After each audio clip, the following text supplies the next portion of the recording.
Alors d'abord, j'aimerais tout d'abord remercier Rav Ifra d'être venu ici à Montréal. J'aimerais le remercier au nom du conseil de Nahar Shalom, au nom de toutes les familles de Nahar Shalom. On aimerait remercier aussi Gad Aboudaram et Elisabeth, son épouse, qui ont pris cette initiative de le faire venir à Montréal, avec l'aide de Yaakov et Elisha. En tout cas, ils ont pris l'initiative de le faire venir et le Rav Hashem a accepté. Moi, c'était une des premières fois que je l'écoutais. L'expérience, elle est vraiment fabuleuse. Je pense que beaucoup de gens partagent cette opinion. Je suis certain même que tout le monde la partage. Alors vraiment, ça nous fait chaud au cœur. On a vraiment remercié du fond du cœur Ifra d'être venu. C'est d'amener votre lumière ici, c'est vraiment très bien pour nous. Ceux qui savent pas, Ifra est basé à Jérusalem. C'est lui qui a le site breslev.fr. D'ailleurs, ceux qui veulent peut-être recevoir des messages et tout, je vous inscris sur la liste ici pour les emails. Ce que j'ai appris ce soir, c'est que sur le site breslev.fr, le Rav a plus de 2500 personnes par jour qui l'écoutent.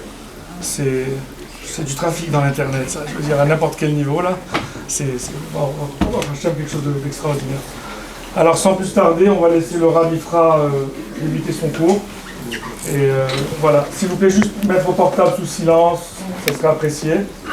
Et voilà, j'espère que tout le monde a débuté immédiatement avec Rav Ifra. Je vous remercie la famille Aboudaram qui m'a invité, Yaakov qui s'occupe de moi, aussi notre ami Emmanuel.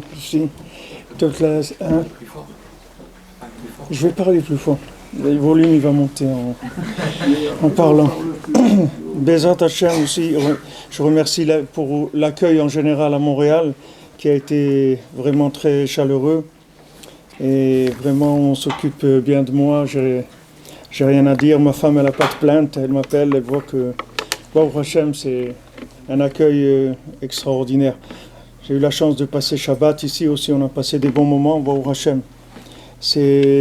C'est vraiment une communauté exceptionnelle, je peux vous dire, je ne peux pas prétendre connaître toutes les communautés du monde. Je connais pas mal de communautés où je vais faire des cours, des Shabbatot. Bon, Hachem, vous avez une communauté exceptionnelle et un potentiel extraordinaire. C'est déjà avancé, mais on est là, Bezrat Hachem, pour essayer de faire avancer les choses un peu plus et de libérer, de débloquer un peu tout ce qui empêche en fait d'être heureux. Alors, comme introduction, une fois j'ai entendu de Rav Zilber à la Shalom et un exemple, il a dit qu'une fois il y avait un avion qui était passé au-dessus de la forêt. La forêt, il y avait des indigènes. Et cet avion, il a laissé tomber une pendule. Alors les indigènes, ils ont trouvé cette pendule, ils ont commencé à adorer la pendule, tout ça. Alors le sorcier du village, il a dit « Laissez-moi quelques jours, je vais vous dire qu'est-ce que c'est exactement. » Donc il a pris la pendule, il l'a démontée et il a analysé exactement comment ça fonctionnait. Une fois qu'il a fini d'analyser, il a réuni toute la communauté. Il leur a dit « Voilà, je vais vous expliquer ce que c'est. » Alors il leur a expliqué qu'est-ce que c'est le cadran, comment la montre il y avait une petite aiguille, que quand la grande elle fait un tour, alors la petite elle avance, etc. Tout le système qu'il y avait à l'intérieur. Il a fait un exposé de la technique, comment ça fonctionnait.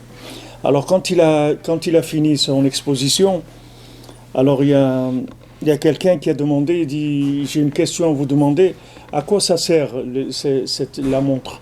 Alors il dit « Ça je ne sais pas. » À quoi ça sert, ça je ne sais pas. Alors nous c'est exactement la même chose. C'est-à-dire qu'on se trouve dans un monde, normalement dès le début de l'atterrissage, on devrait nous dire d'abord qu'est-ce qu'on fait ici. C'est la première chose qu'on devrait nous dire.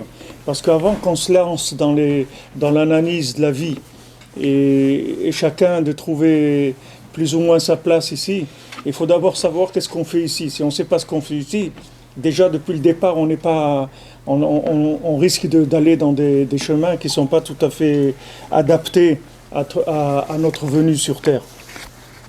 Donc c'est la première question que normalement on doit se poser. Et tant qu'on n'a pas la réponse, alors normalement on ne doit pas avancer. C'est ce qu'on a essayé, personnellement, c'est ce que je demandais toujours quand j'étais enfant. Je demandais toujours à quoi ça sert. C'est-à-dire on fait ça, mais à quoi ça sert? On va aller où avec tout ça? On arrive où avec ça? Ok, bon, Hachem, on a fait des études, on a fait ça, mais à quoi ça sert? Alors Rabbi Nachman, il appelle ça dans la première Torah du Likutei Moharan, le premier enseignement, il appelle le Sechel Sheyesh Bekol Davar. Dans chaque chose, il y a un sechel, il y a un esprit.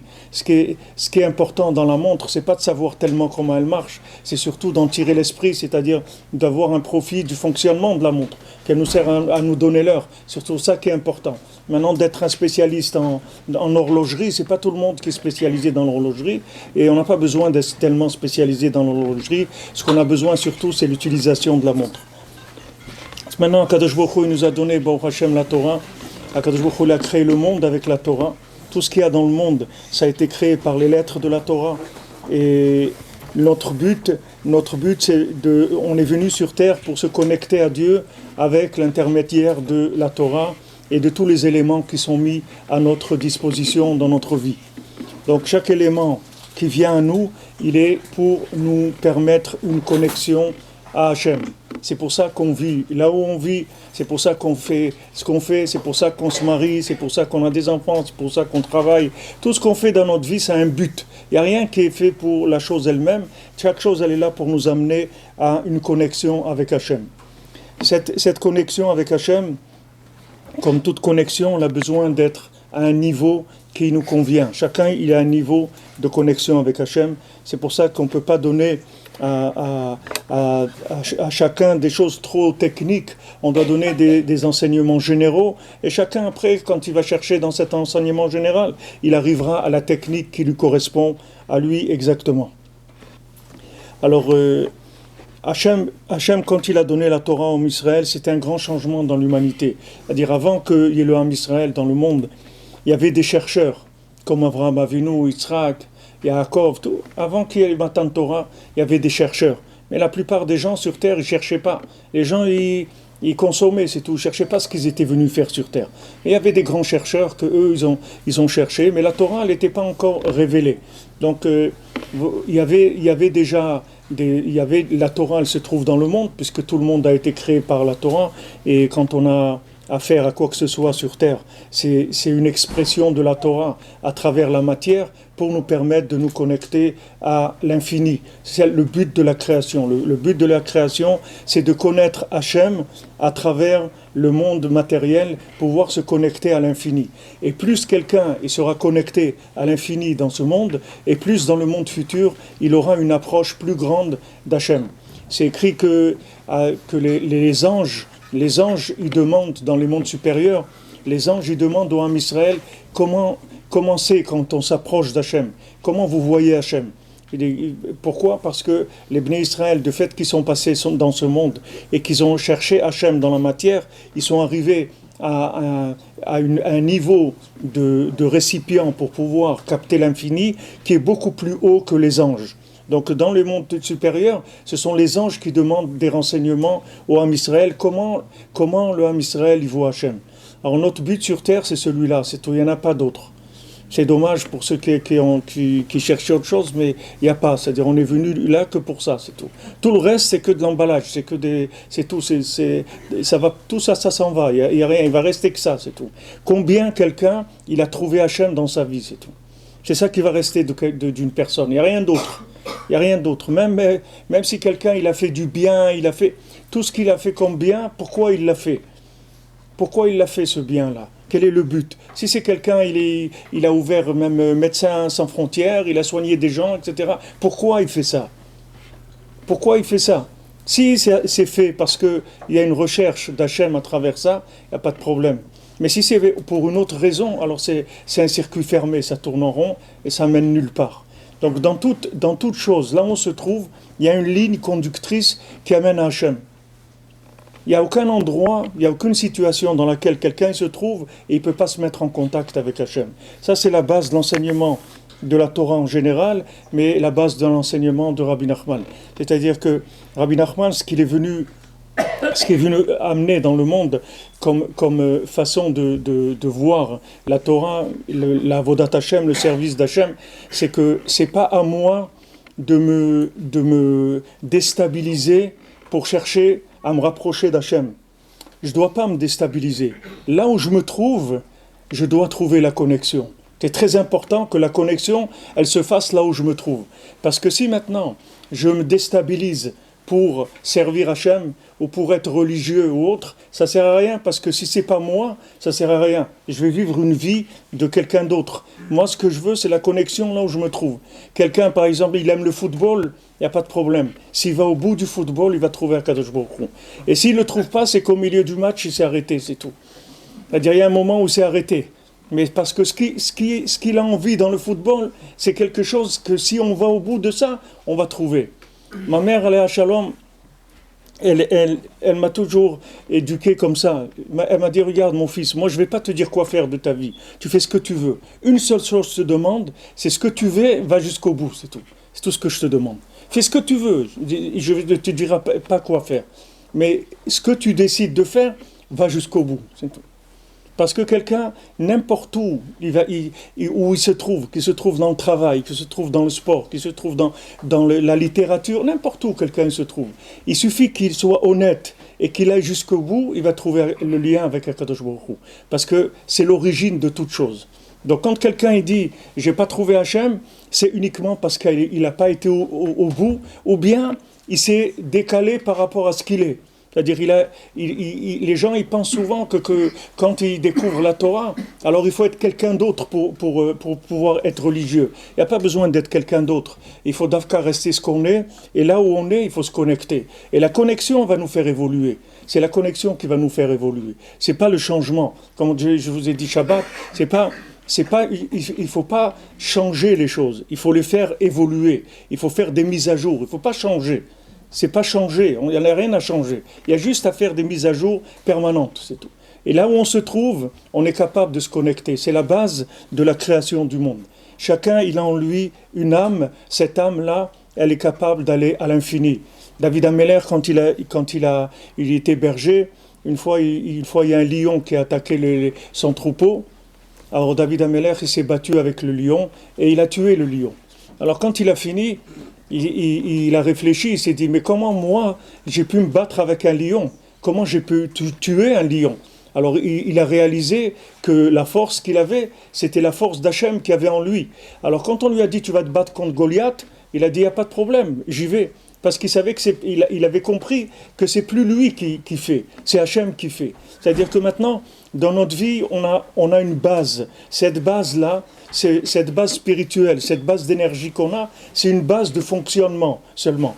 De la même manière que dans le monde, il y a un cadre de fonctionnement qui s'appelle la nature, les lois naturelles. Les lois naturelles, c'est une base de fonctionnement qui permet à tout le monde de faire ce qu'il veut dans sa vie. Parce que n'importe comment que quelqu'un se comportera, il y aura toujours le soleil et la lune et tout fonctionnera. Même si son comportement n'est pas valable. Seulement c'est lui qui sera perdant. C'est pas, le monde il va continuer à tourner. C'est-à-dire que le système naturel, il va assister le monde. Parce que le système naturel, c'est le minimum de la divinité qu'il y a dans le monde. Hachem, il a fait que le monde fonctionne avec la vie, c'est-à-dire la présence divine, comme on dit qu'Hachem, c'est Chai HaChaim, c'est lui qui donne la vie à la vie. Donc tout ce qui est vivant, c'est une présence divine. C'est pour ça qu'on dit, est-ce que quelqu'un, il peut faire tchouva? Est-ce que quelqu'un, il a des chances de faire tchouva? La réponse, elle est très simple. C'est que tant que quelqu'un il est vivant, il peut faire tchouva. Si Hachem, il savait que cette personne, elle ne peut pas le découvrir, il l'enlève du monde tout de suite, parce qu'il ne sert plus à rien. C'est-à-dire, même si c'est quelqu'un, dans le monde, il va servir au décor, mais il va servir au décor. Il aura une place. Même si sa place, ce n'est pas une place très élevée, mais il a une place dans le monde. Et cette place-là, il faut commencer à s'en occuper et à la développer. Maintenant, la plupart des gens sur Terre, ils exploitent ce minimum-là qui est en eux, c'est-à-dire le minimum de l'âme qui donne la vie. C'est-à-dire la plupart des gens, ils tournent au niveau du fonctionnement. C'est très rare les gens qui cherchent au-delà de ça. Les gens qui sont inspirés et qui disent « Attends, il doit sûrement y avoir autre chose que ça. » La plupart des gens, ils acceptent là où ils sont et ils tournent comme on dit, le fond de roulement, c'est-à-dire les expéditions des affaires courantes. C'est-à-dire qu'on fait ce qui est comme un fonctionnaire. Pourquoi on dit un fonctionnaire? Parce qu'il fonctionne, c'est tout. C'est-à-dire il est au PTT, ou à la banque, au truc, il prend les chèques, il met truc, il pas après rentre chez lui, il fait ça, truc, ça y est, il a passé sa journée, l'autre journée, le dimanche, il est inscrit à un club de pétanque, ou je sais pas ce que c'est pas la pétanque, c'est autre chose. Et voilà, et la vie est passée. Alors la vie est passée. Maintenant, il y a des gens qui se posent des questions. Moi, quand j'avais 5 ans, je demandais à ma mère, elle dit, viens mon fils, viens jouer et tout. Je dis, pourquoi jouer, pourquoi jouer? Elle me dit, mais qu'est-ce que tu veux? Viens jouer, viens, je t'achète des jouets. Pourquoi tu veux m'acheter des jouets? Qu'est-ce que tu veux que je fasse avec ça? Viens à la plage avec nous. Pourquoi je vais aller à la plage? On va où avec ça? Et la pauvre ma mère, elle était très perturbée. Elle m'a amené chez le psychologue, j'avais 5 ou 6 ans, elle essayait de voir si j'étais fou. Mais il y a des gens qui deviennent fous, béhémeth. Il y a des gens qui se sont posés des questions, ils n'ont jamais eu de réponse, ils sont devenus fous, béhémeth. C'est une bracha de trouver, c'est pas évident. C'est pas évident. Mais il y a des gens qui cherchent, et il y a des gens, la plupart des gens, ils ne cherchent pas. Alors Rabbi Nachman, lui, il est arrivé à un niveau de recherche qui est au-delà de tout ce que les gens ils ont cherché dans leur vie. Quand ils l'ont demandé à Rabbi Nachman, mais qu'est-ce que vous avez de plus que les autres tzadikim? Parce que Rabbi Nachman, il a dit des mots très forts alors sur lui, et ils lui ont dit, mais qu'est-ce que vous avez de plus que les autres tzadikim? Alors il a dit, tous les tzadikim, ils sont arrivés à un niveau très élevé et ils se sont arrêtés. Moi, je ne m'arrête jamais. Rabbi Nachman, il ne s'est jamais arrêté. C'est-à-dire n'importe quelle chose qu'il découvrait, il disait tout le temps, si j'ai découvert ça, avant je ne savais pas que ça existait, ça veut dire qu'il y a encore à découvrir. Donc tout ce qu'il recevait, il le jetait. Tout ce qu'il recevait comme compréhension, il le jetait. Une fois qu'il avait compris, il jetait, il passait à autre chose. Il jetait, il passait à autre chose, sans arrêt, comme ça. C'est pour ça qu'il est mort à 38 ans, parce qu'il est arrivé à 38 ans au maximum de ce qu'un homme peut comprendre sur Terre. Après, il faut enlever le corps. C'est-à-dire, dans un corps, un homme pas plus, il ne peut pas comprendre plus, donc il a quitté le monde à 38 ans. Mais Rabbi Nachman, quand les élèves ils venaient chez lui, des fois, il leur disait, pourquoi vous venez chez moi? Je ne sais rien du tout. Je ne sais rien, qu'est-ce que vous faites là? Si j'avais de la Torah ou quelque chose, vous auriez dit, mais je ne sais rien. Alors les élèves, ils le regardaient comme ça, et Rabbi Nachman avait des grands élèves, c'était des tzadikim, ses élèves. Il avait toutes sortes d'élèves, mais il avait aussi des grands tzadikim qui étaient ses élèves.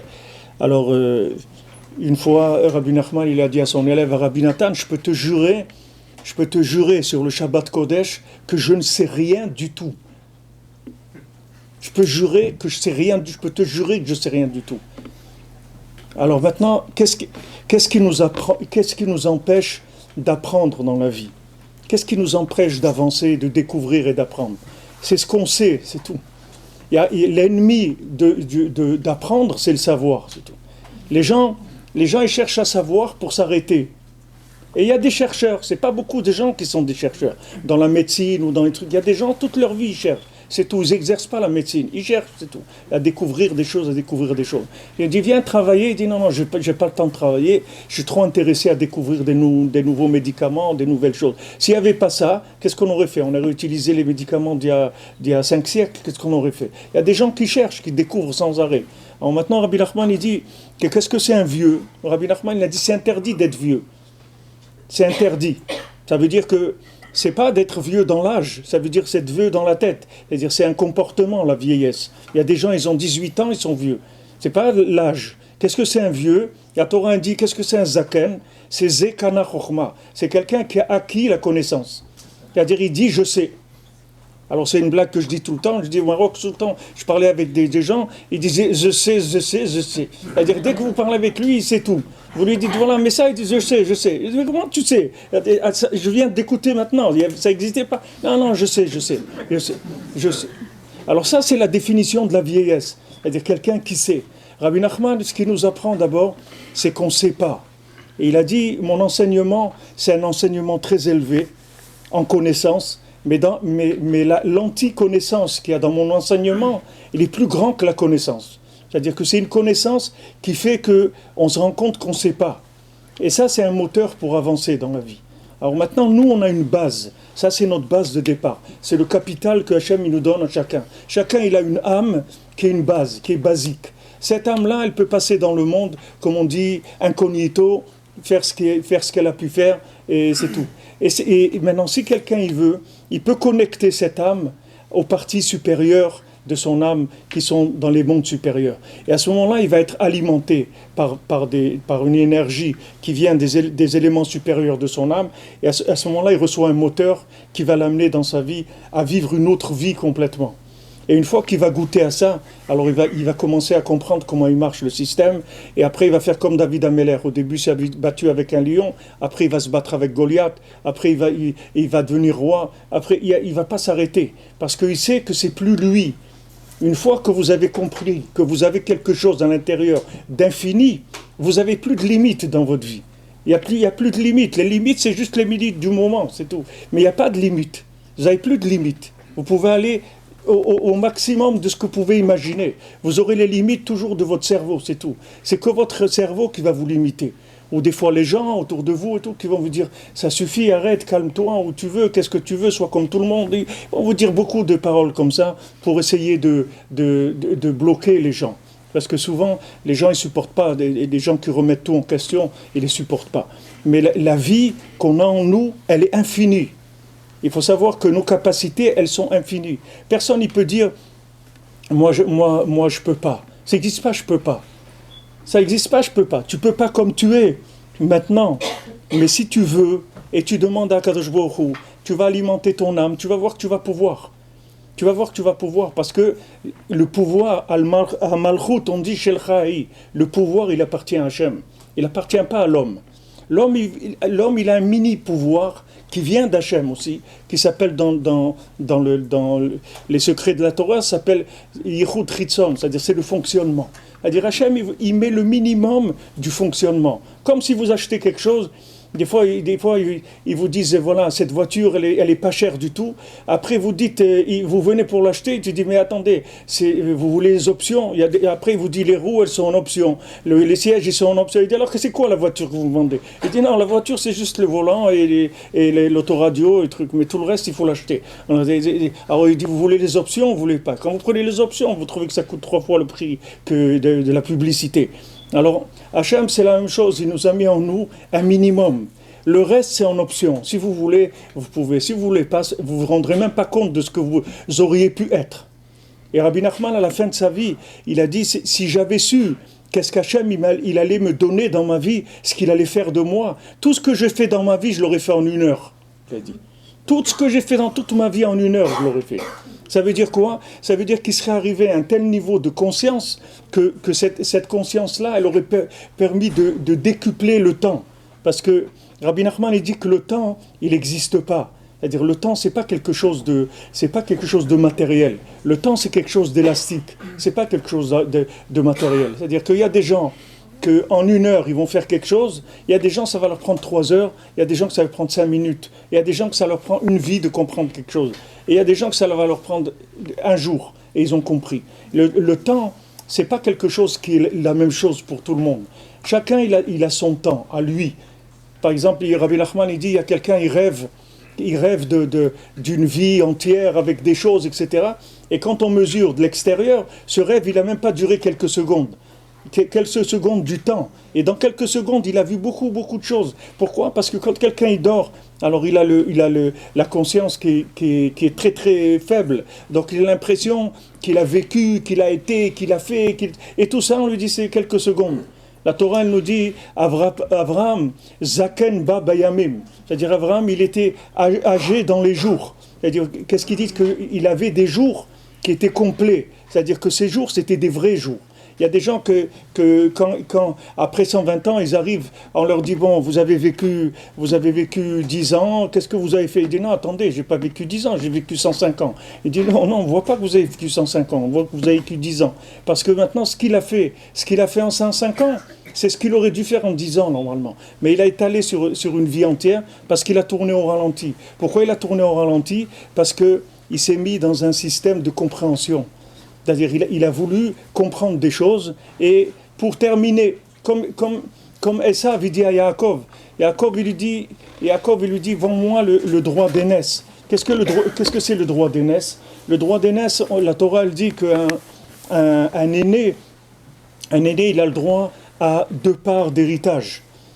quand dans une famille, il y a un premier-né, un garçon, le Bechor, il prend 2 fois la part des autres. C'est-à-dire que si maintenant il y a 4 enfants et que le père il a laissé 100, alors le premier, on divise 100 en 5, ça fait 20. Le premier, il prend 40 et les autres, ils prennent 20 chacun. Parce que l'aîné, il a le droit à 2 parts. Et ça, c'est le principe de la Bechora. Qu'est-ce que c'est le principe de la Bechora? C'est le principe de, si vous voulez, quitte ou double. Quelqu'un dans ce monde, il peut vivre en quitte ou il peut vivre en double. C'est à lui de choisir. Quitte ou double, il fait comme il veut miser ou il veut pas miser. La seule chose qu'il y a, c'est qu'avec Hachem, quand vous misez, vous êtes sûr de gagner. Il n'y a pas de vous avez perdu, ça n'existe pas. Vous êtes sûr de gagner. Si vous misez, vous êtes sûr, mais miser, ça coûte.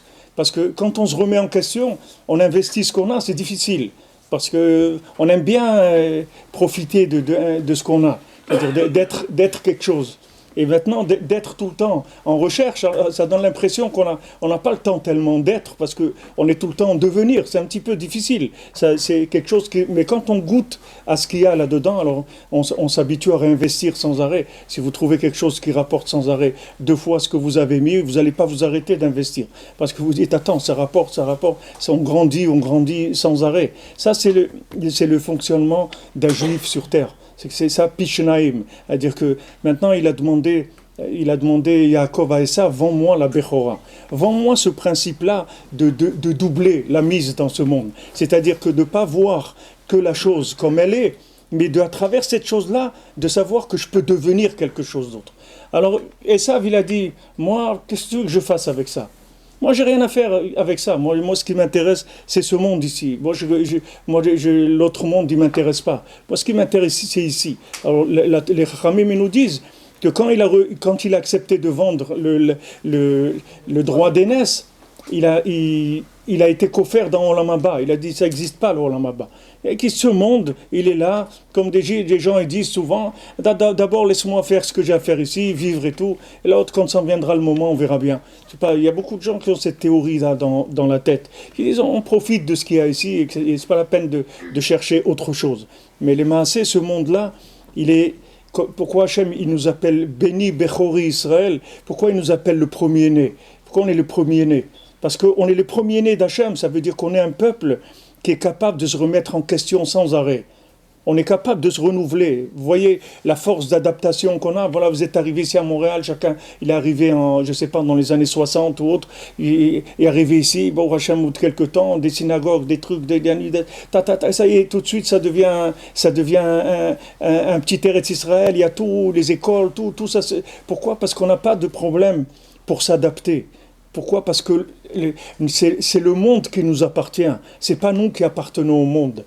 Ça, c'est la nature du Ham Israël. Tandis que les nations, elles appartiennent à l'endroit. J'avais eu une fois en France un contrôleur de l'URSSAF qui était venu nous voir, nous passer le bonjour.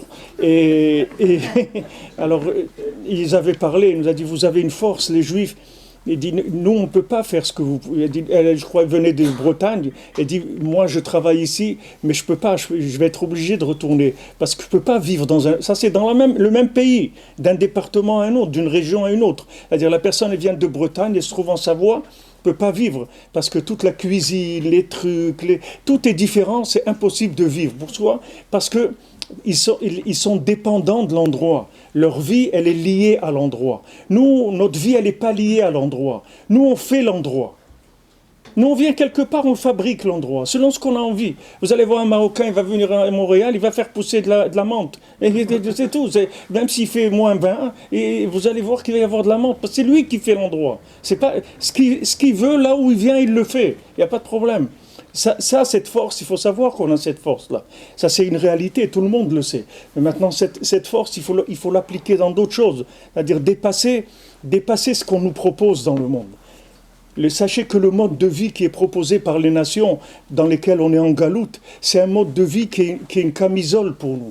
C'est pas un mode de vie qui est fait pour nous. C'est quelque chose qui nous enferme. C'est pas quelque chose qui ouvre. Nous, on est ouverts. On n'est pas des gens fermés. On est ouvert au progrès sans arrêt. On peut changer sans arrêt. On n'a pas ce problème-là. Mais eux, ils sont limités. Les nations, elles sont limitées. Pour ça qu'elles ont un endroit. Et de cet endroit-là, elles ne peuvent pas bouger.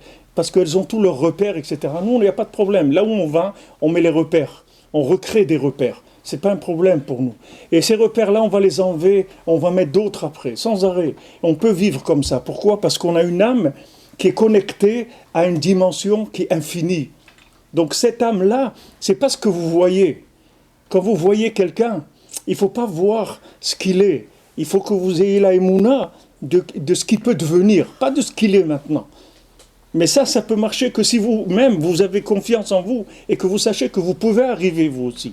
Alors quand vous voyez l'autre, vous avez un œil qui est autre. Je me souviens quand j'étais à Aix-les-Bains, il y avait quelqu'un qui était avec nous à la yeshiva, tout ça, et après il est parti à Paris, il a fait ce qu'il a fait, il revenait à Aix-les-Bains, mais il était encore un petit peu comme ça, un peu dedans, un petit peu dehors. Alors maintenant, on était avec le Rav Besançon et Zachar Altov. Alors il nous a dit, on l'avait placé chez Rav Rachamim Monsonego, c'est-à-dire ce jeune-là, il habitait chez lui, et il lui fallait un régime tous les jours, des steaks frites, des trucs, etc. Et nous on finançait ça, c'est-à-dire que nous on allait chercher de l'argent pour financer ça. Et monsieur, des fois on le voyait le Shabbat, il prenait le TGV, en plein Shabbat, il allait à Paris, etc. Alors nous on était là, à l'époque, ce régime-là, il nous coûtait 5000 francs par mois, et c'était beaucoup d'argent. Et on voit quelqu'un, maintenant, nous, en train de se tuer pour trouver l'argent pour les élèves de la yeshiva, des trucs et tout, il faut qu'on lui paye à lui ce truc-là. Les monsieur, il prend le train le Shabbat. Rav Besançon, il a dit... Vous dites rien, restez tranquille, c'est tout. Payez ce qu'il y a à payer, c'est tout, il n'y a rien à dire. Et bon Hachem, au bout de quelques mois, ce garçon-là, il s'est repris, bon Hachem, il s'est marié, et aujourd'hui il habite en Eretz Israël, il a une grande famille, il enseigne la Torah dans une yeshiva, il s'est repris complètement. Mais là, il a une période un peu faible dans sa vie. Maintenant, si quelqu'un, il prend la personne dans ce moment où elle est maintenant, alors ça y est, maintenant il va faire de quelqu'un qui a eu un petit problème, il va en faire un condamné à perpétuité. Alors que la personne, elle a eu un petit problème dans sa vie, c'est tout. Elle a eu un petit problème, c'est tout. Ce problème-là, il va passer. Mais pourquoi les gens ils réagissent comme ça ? Parce qu'eux-mêmes, ils vivent comme ça. Eux-mêmes, ils vivent en proie au temps. Comme ils vivent en proie au temps, ils ne se permettent pas d'imaginer qu'ils peuvent être autrement que ce qu'ils sont. Donc quand ils regardent quelqu'un qui a un problème, ils croient que c'est quelqu'un à problème. Cette personne-là, c'est un problème. Mais ce n'est pas un problème, c'est un problème qui est dans le temps. Le temps, il va passer, la personne, elle va avancer, elle va devenir quelqu'un d'autre. Si quelqu'un, il n'a pas cette dynamique-là, c'est très difficile de vivre dans ce monde pour un juif. Parce qu'un juif, c'est dur de le fermer, parce qu'il a une vitalité déjà à la base qui est énorme. Et quand vous l'enfermez, il s'asphyxie. Il ne faut pas asphyxier les gens. Il faut leur donner du crédit aux gens. Il faut donner du crédit sur tous les gens qui sont proches de nous.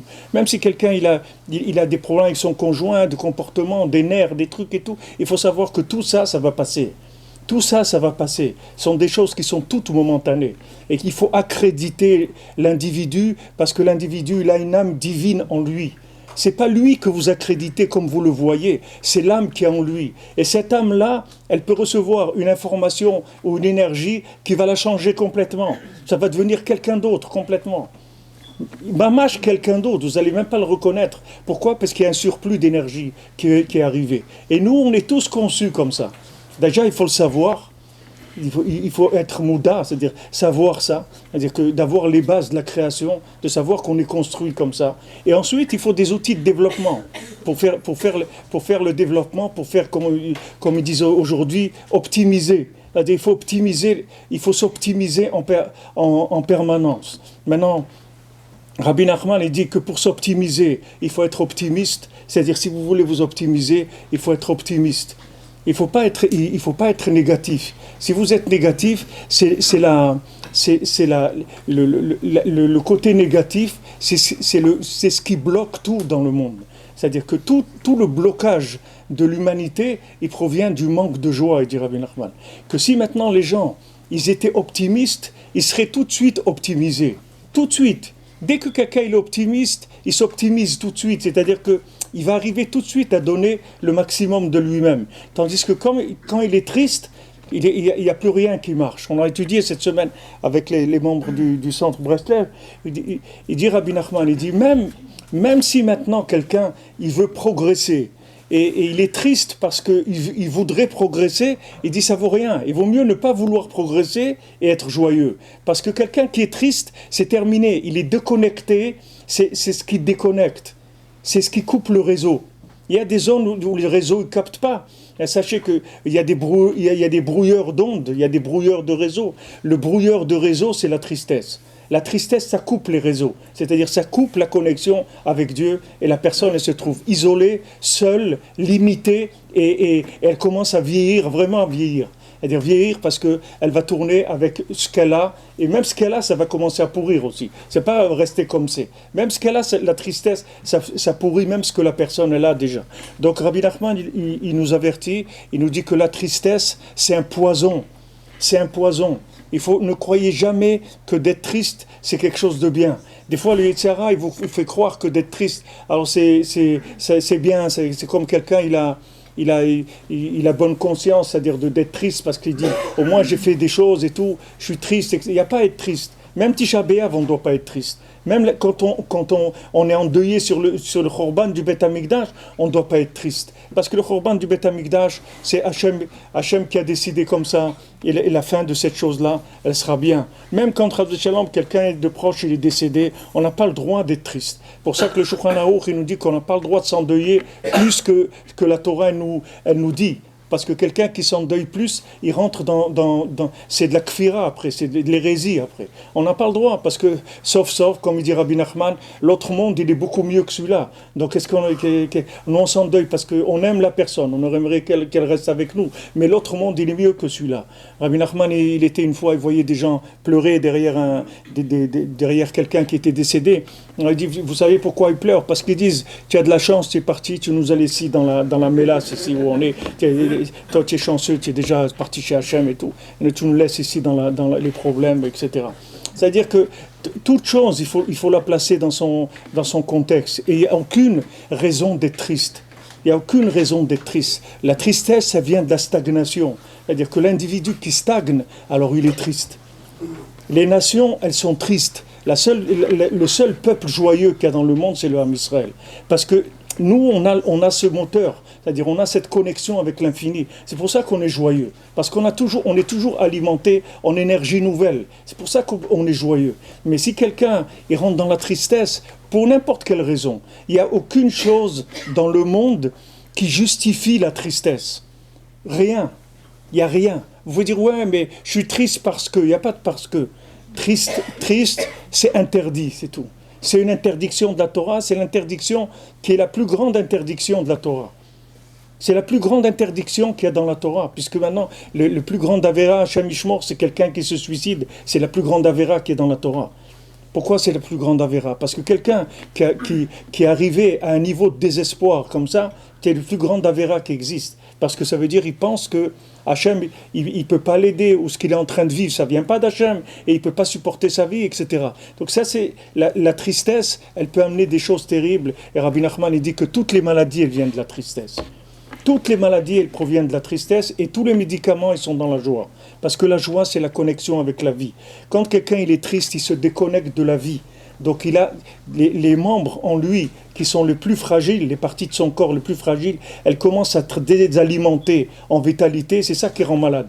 C'est-à-dire l'endroit il est plus alimenté, c'est ça la maladie. La maladie c'est qu'un endroit il n'est pas irrigué comme il faut en vitalité. Donc la chose elle commence à s'abîmer. Mais si quelqu'un il est joyeux, il va fonctionner, tout son système il va être tout le temps renouvelé, il va tout le temps être aéré avec de la vitalité. Parce que la joie ça connecte à l'infini. Donc ça, ce sont des bases de la vie qu'il faut connaître. C'est-à-dire que si on ne sait pas ça, alors on vit dans des contextes qui sont complètement étrangers à ça.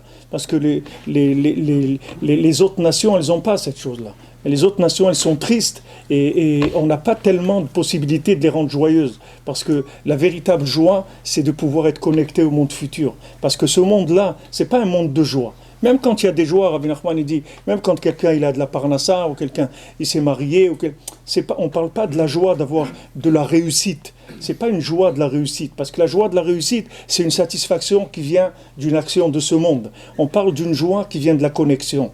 Pas une joie qui vient de ce qu'on a réussi ou qu'on n'a pas réussi. C'est-à-dire une joie qui provient de la connexion, c'est-à-dire que je me sens connecté avec Dieu, c'est ça ma joie.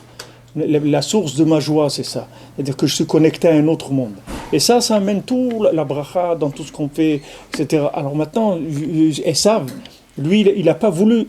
Il a dit, qu'est-ce que je vais faire avec cette mentalité-là de se renouveler. Moi, je veux rester ici, consommer, etc. Donc, il a vendu le droit d'aînesse. Quand il a vendu le droit d'aînesse, alors après, Yaakov, il lui a pris aussi les bénédictions. Alors là, Esav, il s'est mis en colère. Il a dit, attends, le droit d'aînesse, j'étais d'accord de te donner, mais les bénédictions de ce monde, c'est à moi ce monde. C'est à moi. Moi, je suis là pour ce monde. Je t'ai dit que c'est ce monde que je voulais. Alors toi, tu prends la connexion avec l'autre monde et tu prends ce monde ici. Alors Yitzhak, il a dit, je peux rien faire. Parce que celui qui prend l'autre, il reçoit dans le package, il reçoit celui-là aussi. C'est ça qu'il n'a pas compris, Esav. C'est que celui qui choisit ce monde, il reçoit rien. Et celui qui a choisi l'autre, il reçoit aussi celui-ci en cadeau. On lui fait cadeau celui-là. Alors là, Esav, il a commencé à pleurer, à hurler. Il a dit, mais alors je me suis fait avoir sur toute la ligne. Je me suis fait avoir sur toute la ligne. La Gemara, elle dit que quand Mashiach il va venir, Esav il va venir, il va demander. Esav, c'est tout l'Occident. Esav, c'est l'Amérique, l'Occident, c'est Esav. Esav, il va venir, il va demander à Kadosh Baruch Hu, je veux un salaire sur ce que j'ai fait, parce que moi j'ai travaillé dur, j'ai fait des usines, j'ai fabriqué des avions. Voilà, les gens, les Breslev, ils vont au Man, tout ça avec mes avions. C'est moi qui fais les avions. C'est pas eux qui ont fait les avions, c'est moi. Alors il faut me payer pour ça. Vous faites les tfilines, vous faites les mezuzot, vous faites les shabbats, les minitri de shabbat, la plata, les trucs, mais tout ça, c'est moi. Donc je veux mon salaire sur ça. Hachem va dire non, ça tu l'as fait pour toi. Tu l'as fait comme en tant qu'exploitant de ce monde, en considérant ce monde comme étant unique. Donc il n'y a pas de salaire. Le salaire, c'est si tu étais devenu le serviteur de Yaakov, à ce moment-là, tu aurais eu un salaire. Mais comme maintenant, tu n'as pas voulu devenir le serviteur de Yaakov, et que tu vois que tu l'as servi quand même, tu n'as fait que ça toute ta vie. C'est ce qu'il va voir Esav. Esav, il va voir qu'il n'a pas voulu, il croyait qu'il était libre, mais les Maasé, il faisait que servir Yaakov. C'est-à-dire pratiquement, son travail, c'était de servir Yaakov. C'est ce qu'il a fait dans sa vie. Puisque toutes les technologies, tout ce qui est mis en place, c'est uniquement pour servir le Ham Israël qui fait découvrir Hachem dans le monde. Pourquoi le Ham Israël? C'est pas parce qu'on est plus fort, on est plus intelligent, c'est parce qu'on est le peuple d'Hachem, on est les représentants d'Hachem, et on est là pour faire connaître la parole d'Hachem. C'est notre but sur terre. On est là pour faire connaître Hachem. Donc du moment où on est là pour faire connaître Hachem, Hachem il nous donne tous les moyens pour ça. Dans tous les moyens. Donc après, Esav, il va voir qu'il a tout perdu. Que maintenant, il a travaillé pour Israël et il a travaillé pour rien. Il a travaillé pour rien. Comme Rabbi Nachman, il a dit un exemple. Il a dit quelqu'un il avait besoin de manger, il n'avait pas de travail. Alors il a été quelque part et il a dit, il cherchait à manger. On lui a dit voilà, il y a un bûcheron là-bas, si tu vas travailler, après il te donne à manger. Alors il a travaillé toute la journée, il a cassé du bois, etc. Il était fatigué, après il a fini sa journée, il a dit où est-ce que je mange? Il lui a dit tu montes ici au 2e étage, tu leur dis qu'ils te servent à manger. Alors il va là-bas, il s'assoit, il commence à manger, et il avait toute la journée, il avait cassé du bois, c'était dur pour lui. Alors à la fin de la journée, il soupire, et quand il était dans le repas, il soupire. Alors le monsieur qui le sert, il lui dit pourquoi tu soupires? Il dit je suis fatigué, toute la journée, ce repas il m'a coûté cher, c'est 8 heures de travail à casser du bois, c'est fatigant. Et il lui dit non, tu te trompes, ici c'est une soupe populaire. Tu as mangé pour rien et tu as travaillé pour rien. Vous comprenez? C'est ça qui va arriver c'est ça qui va se passer à la fin. C'est-à-dire que Esav, il va voir qu'il n'a rien fait, c'est tout. Il n'a rien fait. Il a cru qu'il a fait quelque chose, mais il n'a rien fait. Parce qu'il y avait une soupe populaire. C'est-à-dire qu'il y a une soupe populaire, il y a quelqu'un qui s'est engagé à nourrir l'humanité. Ne te fais pas de soucis. Ne crois pas que tu n'es pas un créateur, tu n'es qu'une créature, c'est tout. Tu es une simple créature, tu n'es pas du tout un créateur. Donc maintenant, mets-toi en place par rapport à ce qu'Hachem attend de toi. Et à ce moment-là, tu reçois tout l'assistana, tout ce que tu as besoin. Et ça, c'est ça que Esav, il ne voulait pas. C'est-à-dire, Esav, il refusait d'être le corps de Yaakov. Esav, c'est le corps de Yaakov. Yaakov, c'est l'âme du monde. Et le corps de Yaakov, c'est Esav. Et le corps, il faut qu'il se mette au service de l'âme. C'est sa réparation. C'est-à-dire, si le corps il se met au service de l'âme, il va recevoir lui-même de la lumière de l'âme. Il va être très heureux. Tandis là, Esav, il n'a pas voulu, mais il a quand même fait le travail, même s'il n'a pas voulu. La seule chose qui change, c'est qu'il n'aura pas de salaire pour ça. Alors maintenant, Esav, dans lequel on vit aujourd'hui, puisqu'aujourd'hui on est dans la galoute de Esav, cette galoute de Esav, elle a beaucoup influencé notre peuple, et on s'est trouvé dans beaucoup de problèmes à cause de cette galoute de Esav, cet exil de Esav. On a une façon de vivre qui a été énormément influencée par Esav. Et ça, c'est toutes ces idées, toute sa philosophie, tout ça, on baigne dedans. C'est très difficile. Il y a besoin beaucoup d'efforts, beaucoup de prières pour sortir de ça. Parce que on côtoie des gens qui ont une autre façon de voir la vie complètement. On baigne dans leur système. C'est difficile parce qu'on a dans notre tête des gens qui nous parlent avec des proportions des choses, c'est-à-dire ils ont des coefficients qui sont différents des nôtres. Mais on vit avec des gens qui ont des coefficients qu'on s'habitue à parler tout le temps avec eux, travailler avec eux, etc. Alors à la fin, on est influencé par ces coefficients-là. On a beau Hachem que Hachem nous a donné le Shabbat, que c'est écrit dans les Sfarim que le Shabbat, c'est ça qui nous renouvelle. C'est ça qui nous renouvelle notre vision des choses. C'est-à-dire le fait qu'on rentre dans Shabbat, alors on sait qu'il existe une non-action, et que cette non-action, c'est l'origine de l'action. C'est-à-dire que maintenant, c'est expliqué, on voit dans la paracha qu'il y a écrit que « Sheshet yamim te'ase melacha ». C'est-à-dire pendant 6 jours, te'ase, c'est pas ta'ase, c'est te'ase. C'est-à-dire pendant 6 jours, le travail va se faire. Il dit comment? Il va se faire tout seul? C'est pas qu'il va se faire tout seul.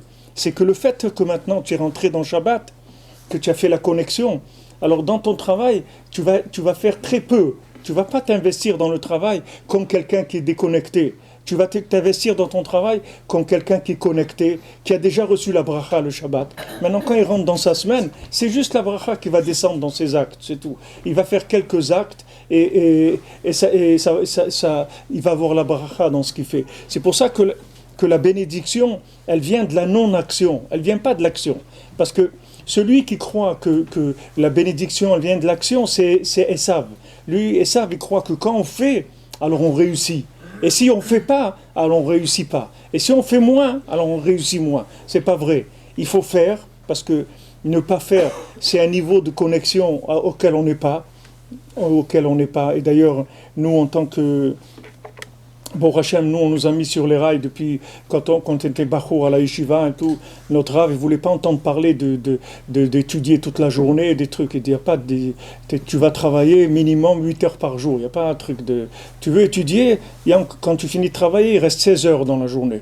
Vas-y mon ami, fais qu'est-ce qu'il y a? Pourquoi tu ne vas pas travailler? Qu'est-ce qu'il y a? Pourquoi tu ne vas pas aller travailler? Qu'est-ce que tu as de spécial? Tu es un génie, tu es quelqu'un qui est venu avec 3 têtes, qu'est-ce que tu as? Tu es un Ben Adam normal, ok? Un Ben Adam normal, il travaille 8 heures par jour, c'est tout, il n'y a pas de... Tu veux être plus, tu as 16 heures encore. Alors vas-y, ces 16 heures, gère-les et fais ce que tu veux avec. Mais tu ne peux pas venir te présenter comme étant quelqu'un qui est a priori qui est spécial. On rentre dedans, c'est pas qu'on rentre pas. Et Yaakov, il s'est déguisé en Esav. Il a mis sur lui les peaux de Esav. Il est rentré. Mais il faut faire attention de rester dans le déguisement, comme quelqu'un il se déguise à Purim. Mais il ne faut pas qu'il reste dedans. C'est-à-dire après, il enlève le déguisement. Il retrouve sa véritable nature à lui. Alors notre nature, c'est qu'on rentre dans le monde du travail. Mais c'était assez malacha. C'est-à-dire que vous allez assister à une évolution des choses qui ne vient pas de vous, qui vient de la connexion que vous avez fait le Shabbat. Et dans la semaine, vous faites normal, vous travaillez normal. Vous avez besoin de travailler beaucoup, vous travaillez normal. Et si maintenant quelqu'un voit qu'il a des problèmes dans la Parnassa, c'est pas difficile. Il faut regarder le Shabbat, il faut regarder le Shalom Bayit. C'est ça qu'il faut regarder. C'est de là où viennent les problèmes de Parnassa. Il n'y a pas de raison que quelqu'un n'ait pas une Parnassa dans ce monde. C'est-à-dire, s'il n'a pas une Parnassa, ça veut dire quelque part, il a bouché des accès. Il n'y a pas de raison. Le monde, la vie, elle n'est pas très longue. On n'a pas beaucoup de temps dans ce monde. On ne va pas s'occuper toute notre vie à courir derrière l'argent pour finir dans une tombe. Il y a quelque chose qui n'est pas logique là-dedans. Il y a pas quelque chose qui n'est pas normal. On va passer toute notre vie à travailler pour en fin de compte mourir. Mais c'est quoi? C'est un monde de fous. Hachem, il ne nous demande pas ça. Hachem, il nous demande de faire notre melacha, melechet ha-mishkan, que notre travail, c'est le travail du Mishkan. Et dans le Mishkan, il y a une galoute de la Shrina. C'est-à-dire, Hachem, il vient dans melechet ha-mishkan. Quand quelqu'un, il travaille, Rabbi Nachman, il dit, pourquoi que quelqu'un, il doit travailler? Parce que quelqu'un, il a besoin d'être en contact avec Dieu. On ne peut pas être en contact avec Dieu à travers les écrits de la Torah si on n'est pas à un niveau.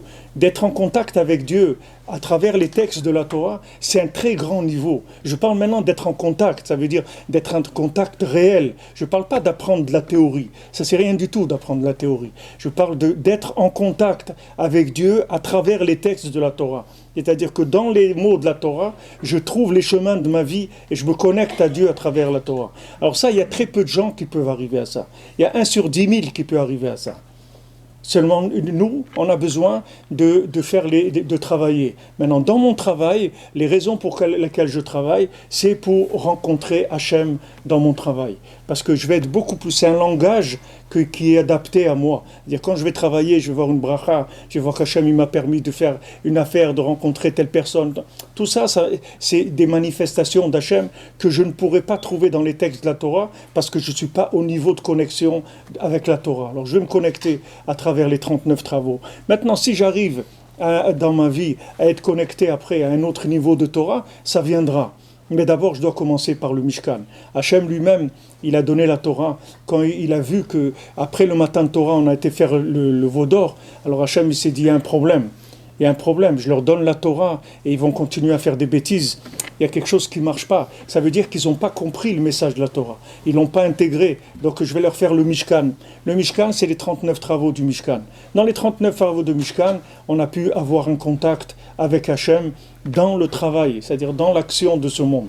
C'est ça qu'on a besoin. Mais il ne faut pas se perdre là-bas. Il faut savoir que nous, quand on rentre là-bas, c'est uniquement pour être en contact avec Dieu, c'est tout. C'est pas la chose elle-même. Hachem, il peut nous la faire différemment. Mais seulement, il nous a créé un système dans lequel on peut le rencontrer, et c'est le monde du travail. Alors maintenant, pour que le monde du travail, ça soit un endroit de rendez-vous avec Dieu, et qu'on ne se perde pas dedans, il faut investir dans Shabbat. Il faut s'investir dans le Shabbat. Parce que le Shabbat, c'est le non-travail.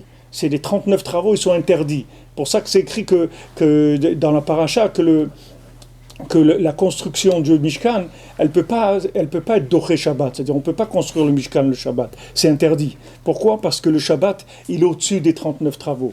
Parce que la non-action, c'est elle qui va bénir l'action. Donc on a besoin de se retirer, de savoir que nous on fait rien, que c'est Hachem qui fait tout. Et après, quand on a compris ça, alors on rentre dans les 6 jours de la semaine, et à ce moment-là, on va commencer à vivre connecté. Et là, on va commencer à ramasser des choses, c'est-à-dire à faire des tris, à trouver notre chemin. Parce qu'on a la référence, elle est venue de la connexion du Shabbat. Après, quand on rentre dans la semaine, il n'y a aucun problème. On peut faire les tris qu'on a à faire, et on ne tombe pas dans le système de Esav. Mais si quelqu'un, Chas v'Shalom, pourquoi que quelqu'un qui fait pas le Shabbat, on le considère pas comme un juif, c'est-à-dire s'il touche le vin et tout, pourquoi c'est comme ça? Pourquoi si quelqu'un il fait pas autre chose, on lui donne pas ce statut-là? Quelqu'un qui mange de la viande pas cachère, par exemple, il n'y a pas de problème, il peut toucher le vin et tout, c'est pas un problème. Et pourquoi maintenant quand il fait pas Shabbat, on laisse pas toucher le vin et on le considère? Parce que celui qui fait pas Shabbat, ça veut dire c'est quelqu'un, il ne sait pas sortir de ce monde. Comme il ne sait pas sortir, quand il rentre comme un non-juif dans le monde, il rentre comme un Esav. C'est-à-dire il croit que ce qu'il fait, c'est ça qui amène les choses. Donc cette mentalité-là, ce n'est pas une mentalité juive. La mentalité juive, c'est que moi, je fais semblant de bouger mes mains, je fais des choses, et Hachem, il fait la bracha, il amène la bracha dans ce que je fais. Ça, c'est la mentalité juive. Et la mentalité goy, c'est de croire que ce que je fais, c'est ça qui amène le résultat. C'est que les résultats, ils dépendent de mon action. Et un juif, c'est quelqu'un qui sait que c'est les résultats, ils dépendent de la connexion, pas de l'action. Plus je suis connecté, et plus j'ai des résultats qui sont valables. Parce que plus j'amène la présence divine dans mes actions, Et plus les actions, elles vont être bénites. Il va y avoir des choses extraordinaires. Ça ne veut pas dire que automatiquement, ça ne va pas se calculer en chiffre d'affaires. Ce n'est pas le chiffre d'affaires, c'est le degré de présence divine qu'il y a dans le travail. C'est le degré de présence divine. Des fois, vous allez quelque part dans un rendez-vous du travail et là-bas, vous allez rencontrer quelqu'un et vous allez lui parler. Et toute la raison pourquoi vous aviez ce rendez-vous et tout, c'est rien que pour parler avec cette personne-là. C'est pas tout le reste. Hachem, il peut vous le donner là où vous êtes. Il n'a pas besoin de vous faire déplacer de 500 km. Mais vous devez aller là-bas parce qu'il y a quelqu'un qui va vous parler, il y a quelqu'un qui va vous voir. Il va se passer quelque chose, il va se passer un échange. Cet échange-là, c'est ça le but du travail. C'est pas de gagner. Parce que gagner, Hachem peut vous donner à gagner là où vous êtes. Il n'a pas besoin de vous déplacer pour ça. On se déplace uniquement pour ça. Toute la raison de la galoute, pourquoi on est là maintenant, pourquoi vous êtes là ici à Montréal, parce qu'il y a des choses à récupérer ici, des éléments divins qui sont là. Quand vous allez finir, celui qui finit, il ne reste pas 1 heure ici. Dès qu'il finit, il s'en va. Pourquoi on a quitté les pays d'Afrique du Nord? Pourquoi il a quitté Maroc, l'Algérie, la Tunisie? Pourquoi on est parti de là-bas? Parce qu'on a fini le travail, c'est tout. C'est pas parce qu'on n'était pas bien. Les gens, ils étaient très bien là-bas. Les gens, ils avaient des serviteurs à la maison, des trucs, ils avaient une femme de ménage pour les enfants, une pour le manger, une pour le linge, une pour le truc. Les gens, ils avaient le soleil, les trucs. Le travail, il était facile, il n'y avait pas de pression, il n'y avait pas d'antisémitisme aussi fort qu'en Europe, etc. Pourquoi les gens ils vont partir? C'est-à-dire la qualité de vie, elle était correcte, elle était bien. Pourquoi on est parti? Parce qu'on a fini le travail, c'est tout. C'est-à-dire ce qu'il y avait à récupérer, on a terminé. Donc après, on passe à une autre... On nous fait comment on dit, on est muté dans un autre poste pour faire le travail. Et chacun si quelqu'un il veut monter en Eretz Israël, c'est bien de vouloir monter en Eretz Israël, vous présentez une demande de mutation, c'est tout. Vous demandez à Hachem, voilà, s'il te plaît, j'aimerais vivre en Israël, est-ce que tu peux me muter? Alors Hachem, si maintenant vous avez fini le travail, il peut vous faire une bracha que votre travail vous finissez plus vite. C'est-à-dire ça peut s'accélérer, il n'y a pas de problème. Si vous demandez à Hachem, peut-être que vous deviez faire en 3 mois, ou en 1 an, ou en 5 ans, vous allez le faire en 1 jour, vous allez terminer. Mais en tout cas, sachez que quand vous êtes mûr, Hachem il vous attend en Israël plus que ce que vous avez envie, vous, de monter en Israël. Hachem, il veut que vous montez en Israël plus que vous avez envie. Seulement, il faut travailler, c'est tout. Il y a des éléments spirituels à récupérer. Il faut terminer, chacun il doit terminer. Mais je peux vous dire que le jour où vous terminez, 1 heure après, vous partez. Vous n'avez pas besoin ça ne dépend pas de votre choix. Votre choix, c'est juste une mise en scène par rapport à ce qui se passe. Mais ce n'est pas vous qui décidez. C'est pas nous qui décidons. Quand on a quitté tous ces pays d'Afrique du Nord, les gens ne se sont pas mis tous d'accord. Ils ne se sont pas tous téléphonés, envoyé des WhatsApp ou des trucs et dire allez, on s'en va tous et tout. La situation, elle est venue comme ça. Elle s'est faite comme ça. On a subi la situation. Ce n'est pas nous qui avons décidé. C'est la même chose pour monter en Eretz Israël. Il ne faut pas stresser. Il ne faut pas stresser, il ne faut pas dire « je veux partir », etc. C'est bien que tu veuilles partir, tu peux écrire à Hachem et dire « voilà, je voudrais une mutation, s'il te plaît, en Israël, et ça me ferait plaisir de vivre en Israël, j'aimerais bien... » Voilà, les demandes, elles sont traitées, il n'y a pas de problème. Hachem, il traite toutes les demandes et la demande, elle peut être acceptée, on peut vous faire le travail plus vite, ou on peut le donner à quelqu'un d'autre, il y a beaucoup de choses qui peuvent se passer dans le ciel. Mais nous, c'est ça notre mentalité, c'est comme ça qu'on vit.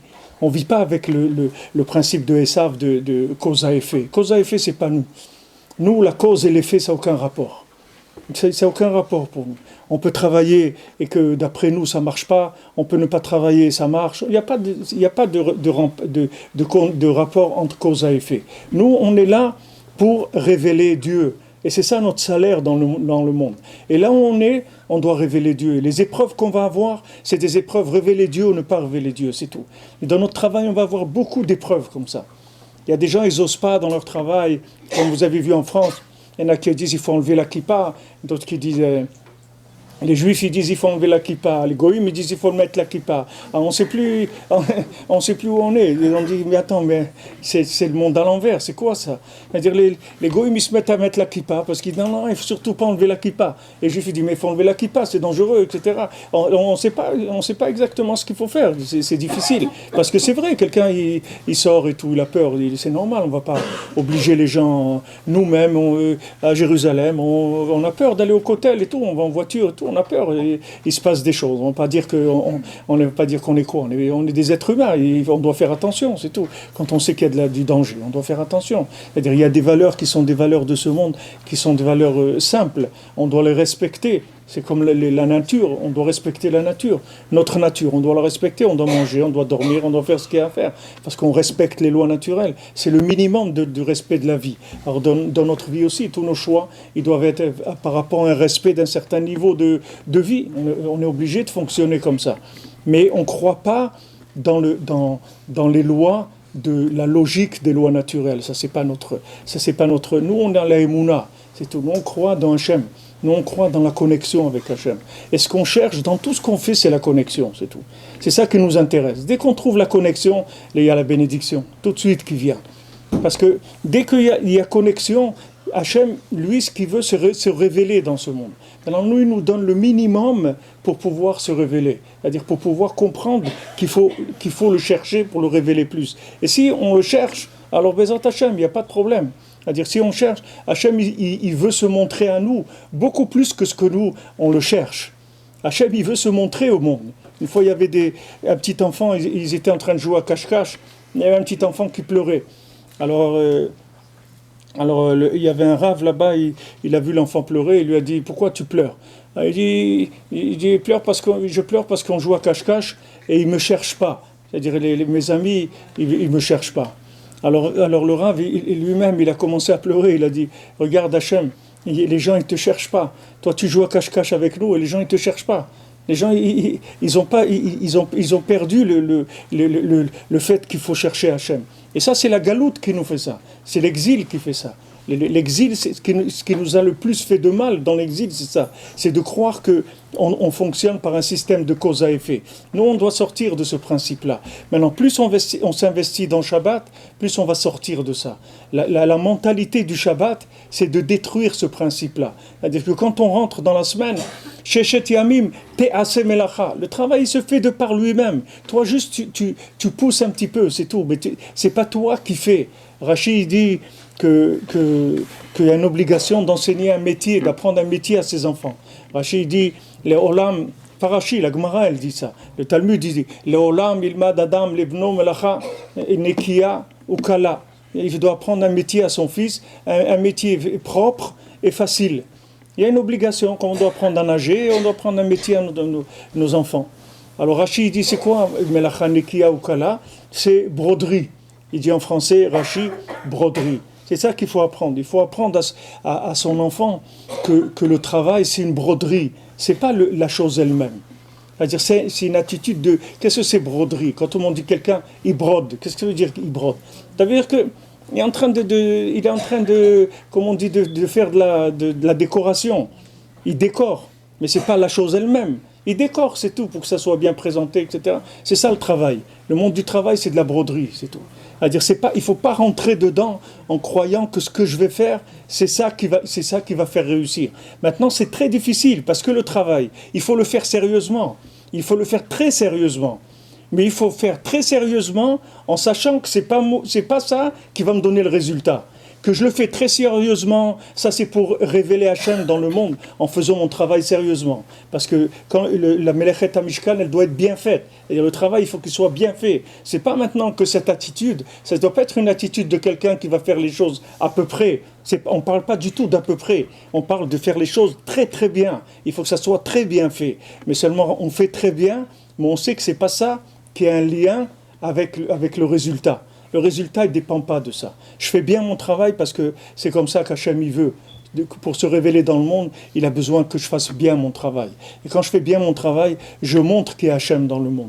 C'est-à-dire, ce travail bien fait, il révèle Hachem dans le monde. Mais moi, je dois faire attention en ne croyant pas au résultat.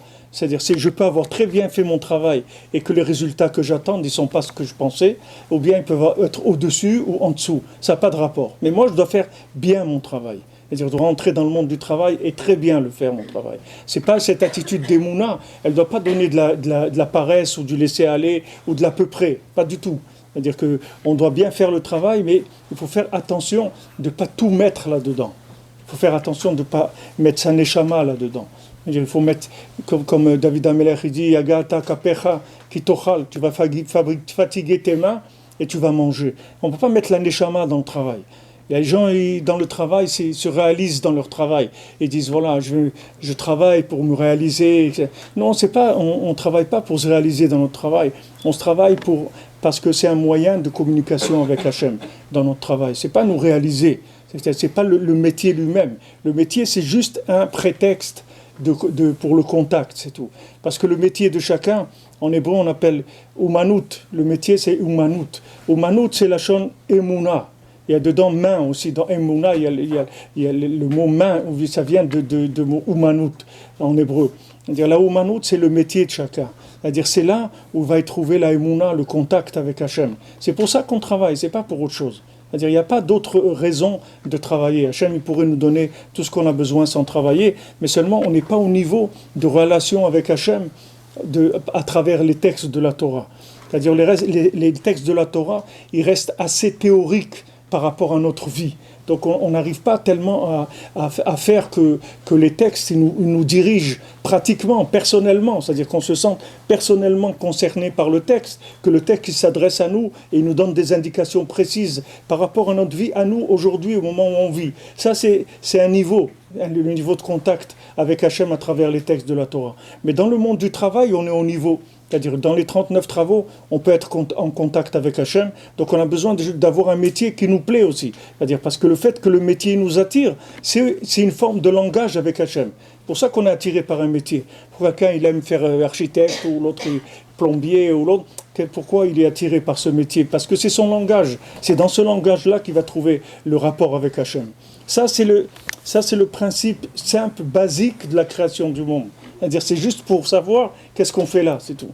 Une fois qu'on sait qu'est-ce qu'on est en train de faire ici, alors à ce moment-là, on peut s'organiser pour arranger notre vie comme il le faut dans ce sens-là. C'est-à-dire qu'on sait qu'on doit choisir un travail cachère, on doit choisir un travail dans lequel on peut faire notre Shabbat, qu'on n'ait pas de problème avec ça. Et tout. Après, il y a toutes les conditions qu'on va mettre en place par rapport à ça. Parce qu'on sait que notre travail, il va être déterminant par rapport à notre vie. Et ça va devenir une source de progrès.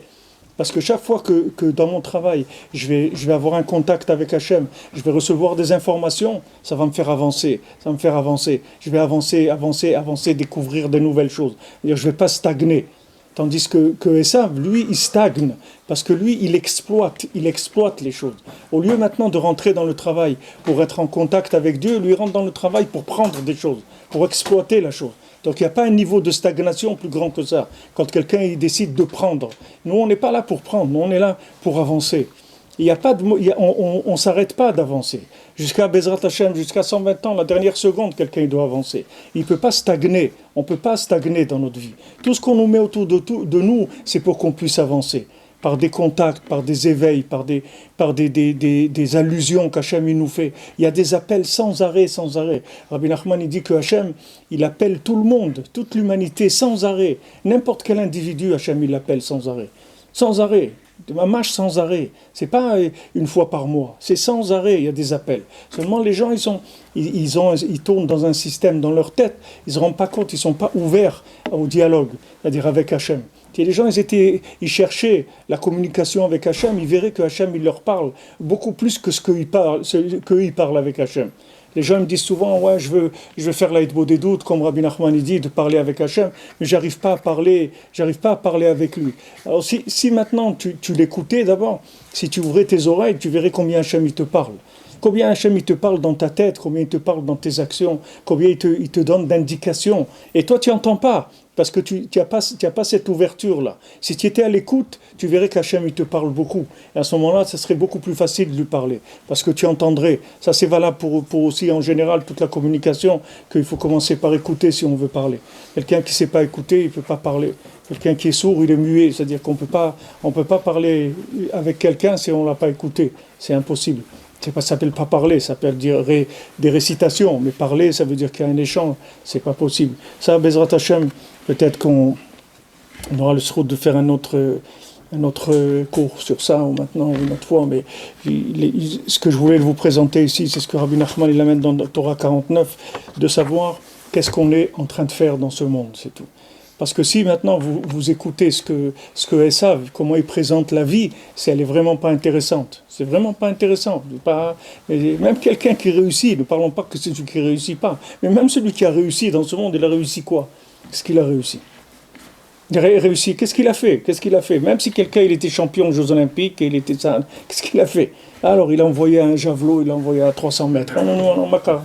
Qu'est-ce qu'il a fait? C'est quoi ça? Où on va aller avec ça? On n'est pas là pour ça, c'est pas notre monde.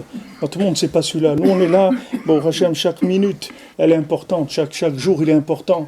Et chaque jour, c'est une autre possibilité d'évolution, de contact avec Dieu et de faire connaître aux nations aussi. C'est-à-dire que chaque fois que nous, on connaît mieux Hachem, alors les nations aussi, elles reçoivent de ça. Elles aussi, elles sont informées de tout ce qu'on découvre. Bon, Hachem, la Torah aujourd'hui se diffuse. Il y a de plus en plus de gens qui se rapprochent d'Hachem, qui se rapprochent de la parole de Rabbi Nachman, que ce soit des juifs, des non-juifs. Les gens, ils voient qu'il y a un message qui met en contact avec la vie. C'est ça qu'on cherche. C'est ça qu'on cherche. Qu'est-ce que les gens ils cherchent? Ils cherchent la vie, c'est tout. Les gens ils disent, voilà, je cherche le bonheur. Maintenant, on leur fait croire que le bonheur, c'est ça ou ça ou ça. Mais c'est pas vrai. Le bonheur, c'est la communication, c'est ça le bonheur. Il n'y a pas d'autre bonheur. Le véritable bonheur, c'est d'être en contact avec les gens qu'on aime et d'être en contact avec Dieu. C'est ça le bonheur. Il n'y a pas d'autre bonheur. L'autre bonheur, les gens, ils ont couru derrière des choses, ils sont arrivés, ils ont vu que c'était pas ça. Mais en attendant, il y a une majeure partie de la vie qui est passée. Mais il faut commencer à construire là où on se trouve, que notre milieu, là où on est, que ça soit un milieu de communication. Parce que avec la communication, on s'alimente, on alimente les autres, on fait connaître Hachem dans le monde. Très simplement, il n'y a pas besoin d'intelligence, de rien là-dedans. C'est quelque chose, c'est un système très très simple. C'est que là où je me trouve, Hachem il me parle, c'est tout. N'importe comment que je sois, n'importe là où je me trouve, j'ai pas besoin d'être quelqu'un d'autre. Rabbi Nachman, il insiste sur ça. Et il dit que Hachem, il vient te parler là où tu te trouves. Hachem, il ne te demande pas de changer pour te parler. Hachem, il te dit, là où tu es, je vais te parler. Écoute, c'est tout. Là où tu es, écoute. Écoute et tu vas voir que je te parle. C'est-à-dire que Hachem, il vient vers chacun. Seulement, il faut réagir. C'est-à-dire il faut avoir les oreilles tendues et à l'écoute. Et à ce moment-là, vous allez voir qu'Hachem, il vous parle tout le temps. Il vous donne des indications aussi. Quoi faire, quoi pas faire. Maintenant, n'oublie pas ça. Rappelle-toi... Tout ça, ça vient dans l'esprit de la personne. Si elle ouvre les oreilles, elle va voir que Hachem, il cherche la communication avec nous, avec toute la création. C'est pour ça qu'il a créé le monde. Il a créé le monde que pour ça, c'est pas pour autre chose. Comment des gens ils sont dans ce monde-là et toute leur vie, ils ont vécu des vies qui servent à rien. C'est-à-dire en fin de compte, ça sert à rien. Il arrive à la fin, il n'a rien fait de sa vie. Combien de gens ils ont rien fait de leur vie? Mamache, rien. Ils ont travaillé que sur l'emballage du monde. Ils sont appliqués à l'emballage, c'est tout. Ils n'ont jamais cherché qu'est-ce qu'il y avait à l'intérieur. C'est terrible, c'est dommage. Mais nous, on est les spécialistes de la communication mondiale. C'est nous qui devons communiquer au monde les informations. Et pour ça que nous-mêmes, on doit être branchés. On doit se brancher. On doit se brancher pour transmettre à nos enfants. Les gens, ils se plaignent, voilà. Ils viennent me dire, ouais, Ravifra, voilà, mon fils, il veut pas faire ça, il veut pas faire l'autre, il veut pas faire Shabbat. Parce que la façon de présenter la chose, c'est pas une façon qui est vivante. Donc, qu'est-ce que vous voulez qu'on... Nous, on nous disait, voilà, le Pessah et il faut pas... Même le mot pain, on pouvait pas dire à la maison. C'est pas maintenant, Chas v'Shalom. Mais si jamais vous disiez le pain, à Pessah, dire le mot pain, c'est très grave. Pourquoi c'est comme ça? C'est tout. Il n'y a pas c'était très violent, très très violent. Et ça fait qu'on était affolés avec ça. C'est-à-dire, c'était pas. Comment vous voulez qu'on se retrouve là-dedans? Très difficile. Alors que sachez que quand un élève, et ça je le dis tout le temps, ça n'existe pas des mauvais élèves, ça n'existe pas des mauvais enfants, ça risque que des mauvais enseignants, c'est tout. Ça n'existe pas des mauvais élèves. Il n'y a aucun élève qui est mauvais. Je vous ai raconté, Rav Chaikin, une fois, quelqu'un est venu le voir, il a dit, ma femme, elle regarde la télévision Shabbat, Rav Chaikin. Il croyait que Rav Chaikin allait crier à sa femme. Rav Chaikin lui a dit, si tu n'as qu'à faire les clowns, et ta femme ne regardera pas la télévision.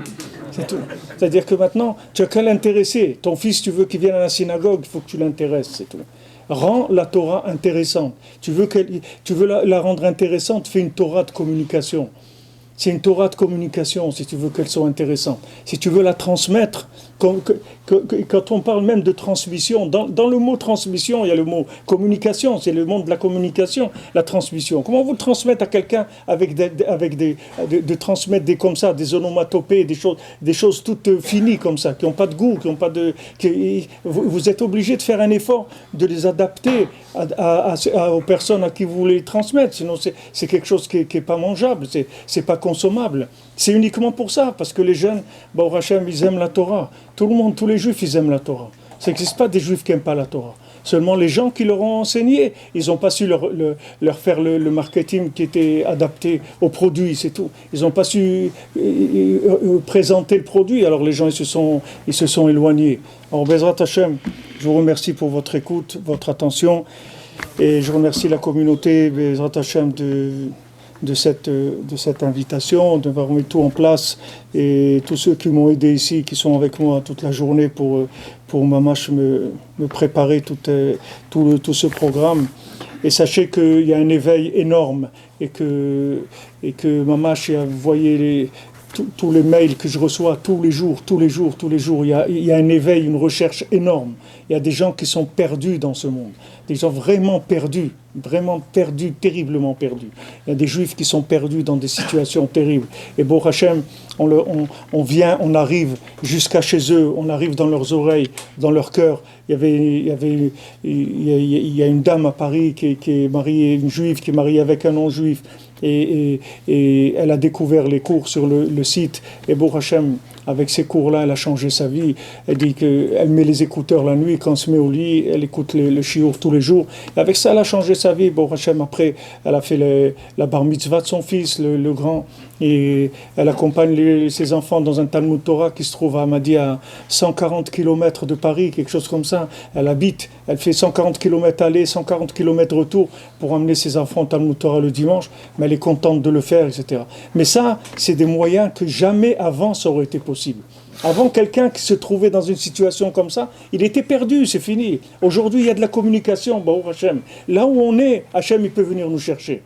Il n'y a pas de problème. Tous ces moyens-là, ils ont été mis en place pour ça. Hashem, il a fait tout ça pour que quelqu'un ne puisse pas dire « je suis seul ». Tu n'es pas seul. Baruch Hashem, aujourd'hui, il y a des centaines de cours d'Internet, que quelqu'un là où il est, dans sa voiture, il peut mettre un CD, il peut mettre un truc, il peut mettre un truc sur son téléphone, et Baruch Hashem, il va plus s'ennuyer sur la route, ou s'il a de la route à faire, ou dans le train, ou n'importe où. Ça y est, ça devient des moments où il s'enrichit en connexion avec Hashem. C'est des possibilités extraordinaires qui n'existaient pas avant. Il faut remercier Hachem, parce que c'est des choses qui n'existaient pas avant. Avant, où tu étais dedans, où tu étais dehors, c'est tout. Il n'y avait pas ça communiquait pas, les mondes ne communiquaient pas. Aujourd'hui, tout est en communication. Tous les mondes sont en communication, toutes les situations sont en communication, et il n'y a aucune situation qui est désespérée, ça n'existe pas. Il n'y a aucune situation désespérée, il ne faut pas lâcher, c'est tout. Il faut rester accroché avec un bon vouloir, avec de la prière, avec Ahavat Israël, avec la communauté. Toutes les choses qui connectent, il faut énormément les développer. Bezrat Hashem, Be'atzlacha.